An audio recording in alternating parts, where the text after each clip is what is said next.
Assalamualaikum warahmatullahi wabarakatuh. Subhanallah wa bihamdihi subhanallahil azim adada khalqihi wa ridha nafsihi wa zinata arsihi wa midada kalimatihi. Asyhadu an la ilaha illallah wa asyhadu anna Muhammadan abduhu wa rasuluh. Allahumma salli ala Muhammad wa ala alihi wa ashabihi wa man tabi'ahum bi ihsanin ila yaumiddin. Rabbi a'udzu bika min hamazati syayatin wa a'udzu bika rabbi ayyahdurun. Qala Allahu ta'ala a'udzu billahi minasyaitonir rajim. Bismillahirrahmanirrahim. Ya ayyuhalladzina amanu ista'inu bis sabri was shalah innallaha ma'as sabirin. Shadaqallahul azim.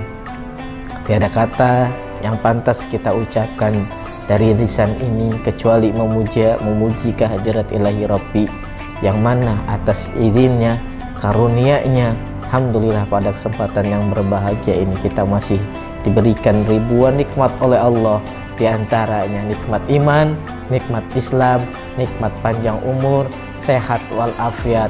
Mudah-mudahan kita mampu mensyukurinya dengan cara taat ibadah kepada Allah Subhanahu wa ta'ala.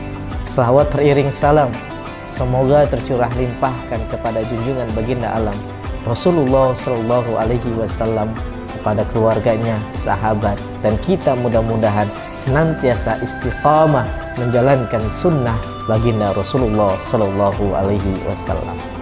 Ayah bunda, ma'asyiral muslimin, anak-anakku sekalian dirahmati oleh Allah Subhanahu wa ta'ala. Rasulullah Shallallahu Alaihi Wasallam ketika diperintahkan hijrah dari kota Mekah ke Taif, apakah beliau disambut? Tidak.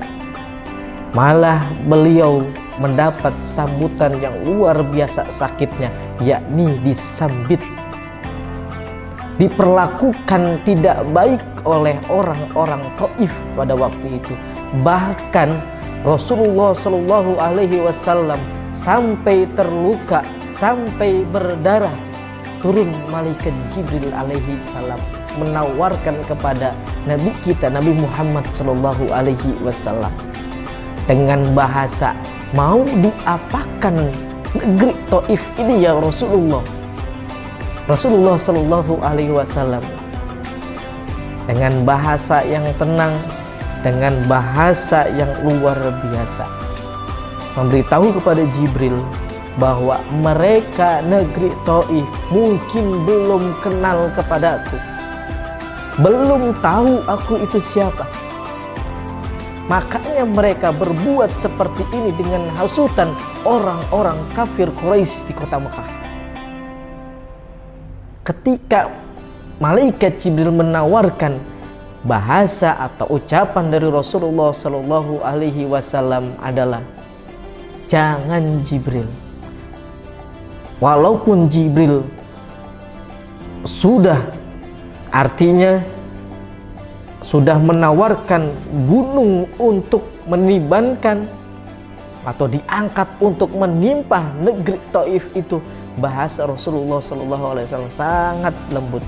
Jangan ya Jibril, karena mereka belum tahu siapa aku. Mungkin dari keturunannya, dari anaknya, dari cucunya, dari cicitnya, mereka akan beriman kepada Allah, mereka akan beriman kepadaku. Ma'asyiral muslimin, ayah bunda, anak-anakku sekalian yang dirahmati oleh Allah Subhanahu wa ta'ala. Dari sini, dari cerita ini, dari riwayat ini, Rasulullah Shallallahu Alaihi Wasallam mengajarkan kepada umatnya. Apa yang diajarkan? Berlaku sabar. Bahkan Allah Subhanahu wa ta'ala di dalam surat Al-Baqarah ayat 153, A'udzubillahi minasyaitonirrajim. Bismillahirrahmanirrahim. Ya ayyuhalladzina amanu ista'inu bis sabri was shalah innallaha ma'as sabirin. Ayah bunda yang dirahmati oleh Allah Subhanahu wa ta'ala, redaksi ayat di dalam surat Al-Baqarah 153 ini diawali dengan kata ya ayyuhalladzina amanu, bahwa setiap ayat yang diawali dengan kata ya ayyuhalladzina amanu berarti khusus untuk orang-orang yang beriman. Hai orang-orang yang beriman, jadikanlah sabar dan sholat sebagai penolong. Sesungguhnya Allah bersama dengan orang-orang yang bersabar. Artinya apa? Orang-orang atau hamba Allah yang beriman, mau imannya yang jauh, mau imannya yang sedang, mau imannya yang dekat kepada Allah, mau imannya yang kecil seperti biji sawit, itu dikategorikan sebagai seorang yang beriman. Berarti dipanggil, diseru orang-orang yang beriman ketika mereka mengalami kekecewaan, mengalami kesedihan, mengalami rasa sedih. Allah menawarkan, Allah memberikan jalan keluar, Allah memberikan solusinya berupa apa? Ya ayyuhalladzina amanu sta'inu bis-sabri was-shalah. Sabar dan sholat. Ma'asyiral muslimin wa jumratal mu'minin rahimakumullah, ayah bunda yang dirahmati oleh Allah Subhanahu wa ta'ala.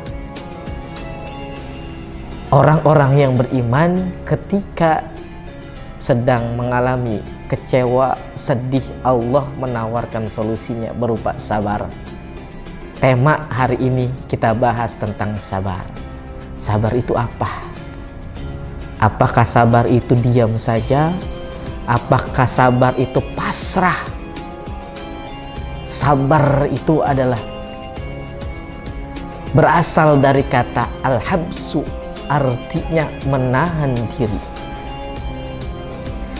Pengertian sabar menurut syariat dalam agama Islam adalah menahan diri dari 3 macam perkara. Yang pertama, ketaatan kepada Allah. Yang kedua, sabar dalam hal yang diharamkan. Dan yang ketiga, takdir Allah yang mungkin sulit dijalani. Yang pertama, ketaatan kepada Allah, kita harus sabar. Kenapa?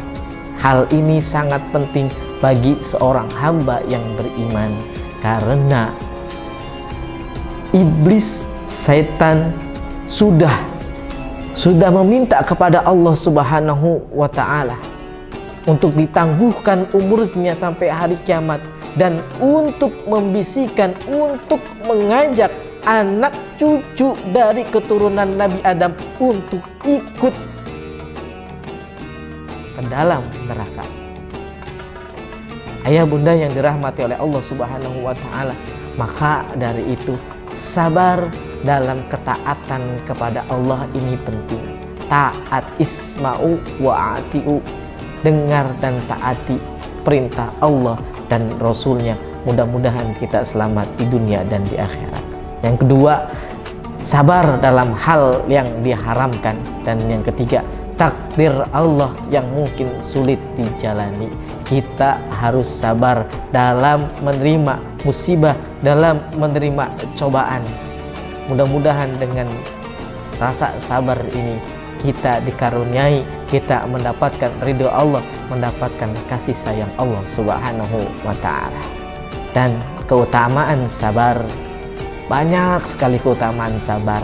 Seenggaknya hari ini hanya 2 yang akan kami sampaikan. Yang pertama, pahala sabar adalah pahala yang sangat luar biasa besarnya.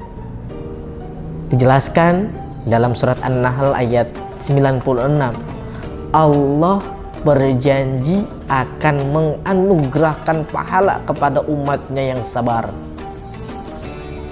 Perhatikan dengan iman ayah bunda, anak-anakku sekalian.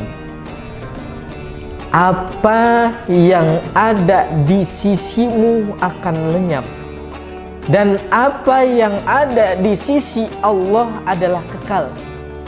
Dan kami pasti akan memberi balasan kepada orang-orang yang sabar dengan pahala yang lebih baik dari apa yang telah mereka kerjakan.